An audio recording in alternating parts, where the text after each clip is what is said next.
Welcome to Roadmap, Autotrader's Product&Tech podcast. I'm Rosie and I'm your host, and today I'm joined by Alys and Charlotte, who've been raising the profile of data and analytics. So before we get into raising the profile, could you guys just tell me a bit about yourselves, the roles that you do, because you do different roles within the area?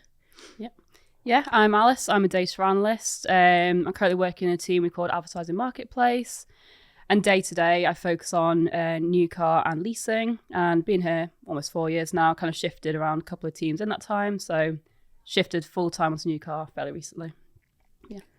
Cool. Yeah, and I'm Charlotte. I'm a digital analyst. So I'll kind of get into the differences between the roles later, but slightly different role. I'm kind of very consumer focused and thinking about kind of our digital journeys and things like that. I've been in the business for almost 5 years now. So I started on the graduate scheme back in 2020. I was the COVID year. And then, worked on various things, but recently just moved on to new car too. So I'm across new car and leasing. So you've both been here a few years. Like, how has the area evolved over the time that you've been here? Like when you started versus now? We've definitely recruited a lot, haven't we? Yeah, we've grown a lot. I can't remember how many people were in the data analytics system when I joined. It must be like 20 or so. Yeah. We're now almost like 40. So over 4 years, that's grown massively. And we're still recruiting now. So there's definitely room for more people and stuff. Yeah. Mm-hmm. And Charlotte, you were saying you can cover the different disciplines that is as well. Yeah. So we have 3 kind of distinct roles within the group. So we have our data scientists, our data analysts, and our digital analysts, all slightly different. So our data scientists are really kind of the most in-depth role, I'd say. So like they're really getting into our data, coming up with kind of ideas of what we can do, like running machine learning models, things like that. The data analyst role is a little bit more centered around kind of productionizing that and how we can support teams across the business to use these tools and to use data.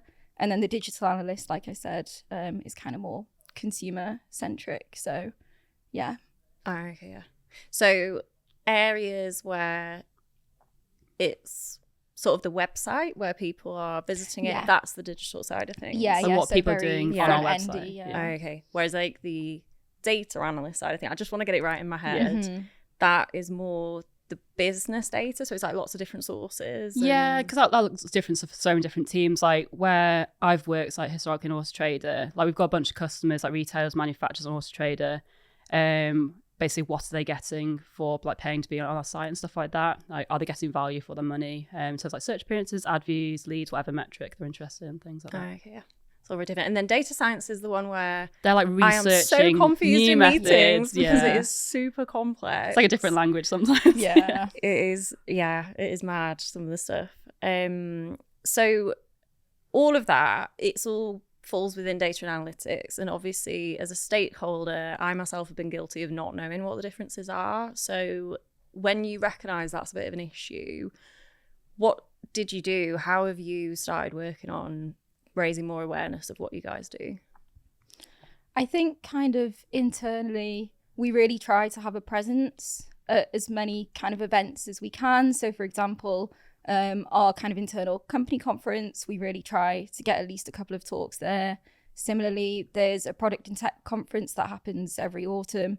Try to get as many people there too. And just more broadly, like day to day, really just being involved in our teams, being involved in our team showcases, and just trying to give a voice to analytics. Like it's really important to be a part of like the wider conversation really, and just advocate for analytics.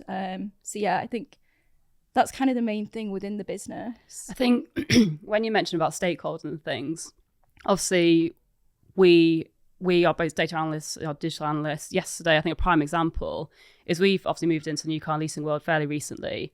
We had a meeting just yesterday where we sat with someone from our partner insight team and someone from our data integrity team. And so if you're not involved in the data world, they sound like really similar roles. They sound like similar roles.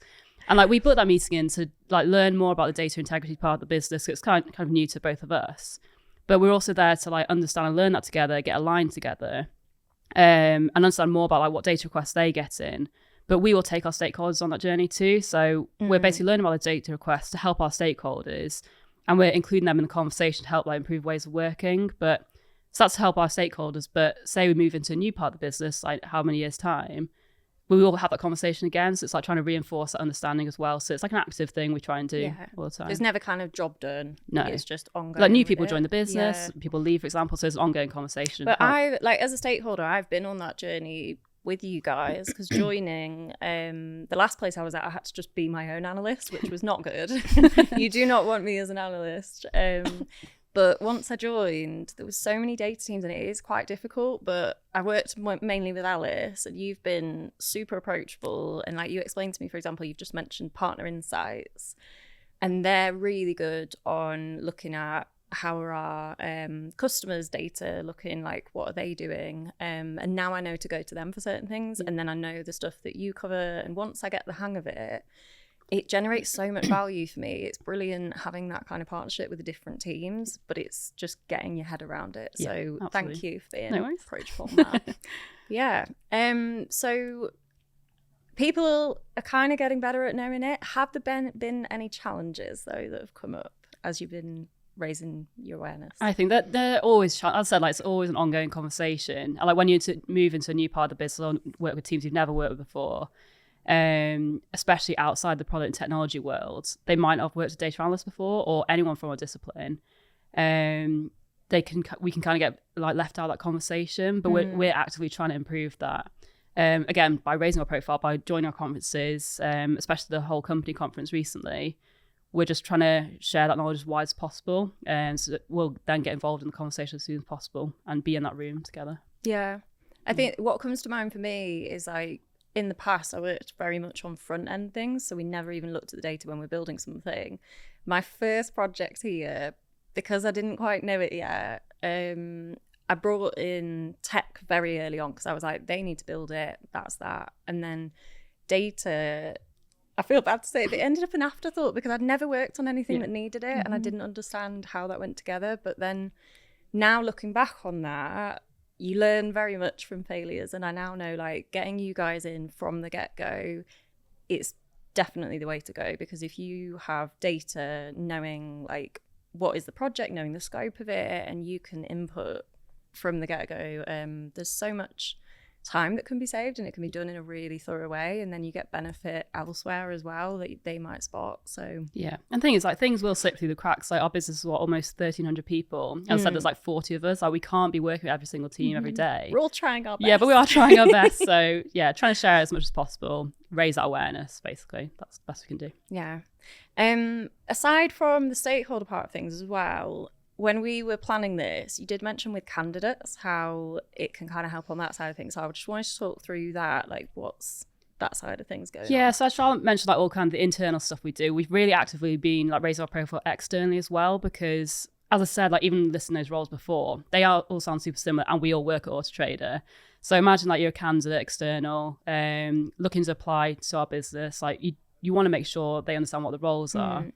So even, sorry to interrupt, but even though they're in data, it can look a bit different with different businesses then? Yeah, like I think the prime example is like if you go on LinkedIn and look for a data analyst role, there's such a variety of roles out there using different tech, different skills. So we make it super clear in all our job requirements about the differences in between our three roles, like data scientist, digital, data analyst.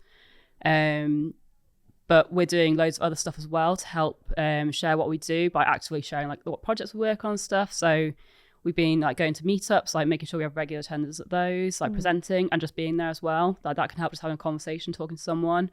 We've been going into like universities, like local to Manchester. So University of Manchester, Manchester Metropolitan University, like sharing with students at the start of their career, like what we do and stuff. And then what else we do? Oh, right, blog posts, don't we? Yeah. You're like a advocate for the blog. Love the blog. The blog posts really help, and actually I'd say the majority of candidates we interview mention at least one blog post, so that's been kind of really nice to see.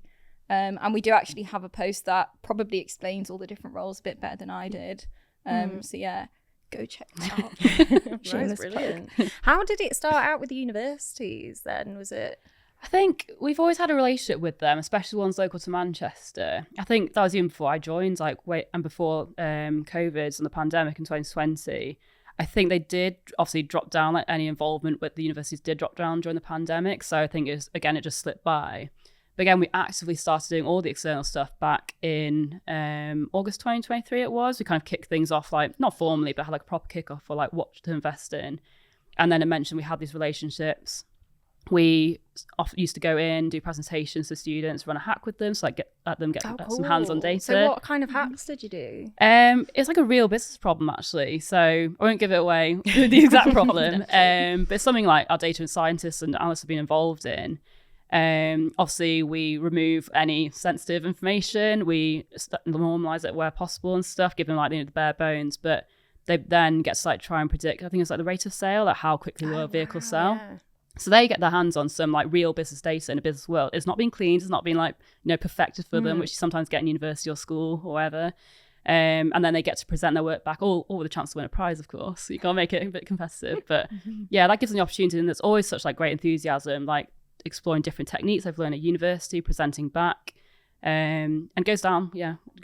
Yeah, brilliant. Yeah. And if, especially thinking about those kind of early career stage candidates where they might be coming from university, I was thinking there's a lot out there at the minute with data, like especially AI. I feel like a day does not go by where I don't hear AI. So if you're coming into a job interview, that I could imagine being quite overwhelming. So what sort of advice would you have for people? Don't rely on AI. We see quite a lot, like it can be a very powerful tool, and actually, like when we dig into it, a lot of people, the stats knowledge just isn't there. Like it's almost like they've read from a script. So really, if you're using a statistical technique, understand it, understand why you've used it over a different technique. Have you used the simplest technique you can? Why have you chosen the more complicated one if you've gone down that route? And it's just really understanding what you've done and like what you know.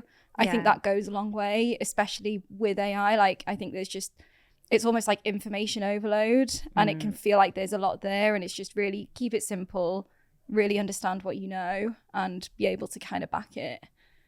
No, it makes sense. I don't know if it's the same in data, but in product world it helps a lot. It does help with productivity, but I think I like it because for so long I've learned the kind of workings under the hood of how to do things, and I've done it myself, and then I can bring in AI and kind of do it. But you don't want a shortcut early on, because then you don't really know how best to do it, how best to approach, and you've got to have critical thinking with it as well. It's not always trustworthy. But yeah, definitely. And it's almost like, I don't know, not like cheating on an exam, but like cheating in a little bit of a way. And it's like, what if something goes wrong with your data? Yeah, then you can't troubleshoot it because you just don't know what's gone on under the hood. So. And then you're presenting those findings back to key stakeholders. You want to be confident in what you're doing and what you're showing, right? Definitely. Yeah. So you've talked about it externally, raising the profile as well. So if there's other companies that have this same problem, data's not that well known, or maybe they don't even have a data area, what sorts of advice would you give them in terms of building on that? Like, what's the things to focus on when you're trying to start a bit of a program? I'd say keep it simple to start off with. Don't try and do everything. I think that's what's worked for us. Like, even though we kind of formalized it a couple of years ago, we've slowly been building up to it for a number of years. And also it's not going to happen overnight. Like, you just got to be persistent and just keep at it. And it's going to continue to be challenging, but you need to kind of be a little bit annoying. I think it's a really good point, because talking to you guys, it's so polished now. It's in a really good place, and it's like we're working with universities, we're at these conferences, we're doing this, we're doing that. And I feel like if I was at the beginning of that journey, it is hard to know, what do I go after first? And those bits, like working with universities and partnerships, it's probably once you're already quite established you get to that. So the beginning bits, is that more like blog content, for example? That's an easier one to do. Are there any others? Blog content, I think speaking at meetups as well is a really good forum, a little bit less formal than kind of speaking at conferences or anything like that, and you can still get your message across. So yeah, definitely just getting out there, speaking to people, networking, trying to get your message across, really. I don't know if I've missed anything. Because when you go to like meetups or even blog posts, you can write about a project you've been working on, or just even ways of working and workplace culture. So then that shares more about the place you're working at, how you work, and that is basically raising the profile. So yeah, there's different ways you can go about doing it. Yeah, brilliant. I think that's kind of covered everything that I want to know. My laptop has locked me out. Oh, no. So I am going to have to unlock it because I did a little bit of analysis for this just for fun. Well, I didn't. I cheated and got ChatGPT to do it. But fun fact, so I wanted to know the most common names of people that work in data and analytics in the UK. Very important insight. And the male and female ones, it's James, David, Samantha, and Sarah. We don't have anyone called that in the data. I was thinking, I don't. We've got Dave. We've got Dave. Yeah. We've got to get out and recruit a James, a Samantha, and a Sarah. I want to know what data this is based on, please, at LinkedIn or something. I know that's the thing, because with this afterwards, I was thinking they're going to hate this because I don't know what the data is. I don't know how it was analysed. I don't know what the method was. Totally. Don't use AI. It's a good example of not cheating with AI. But yeah, I thought that was quite fun. And so yeah, thank you for coming along today. For anyone who's listening or watching, please do like, subscribe or share, depending on what channels you're on.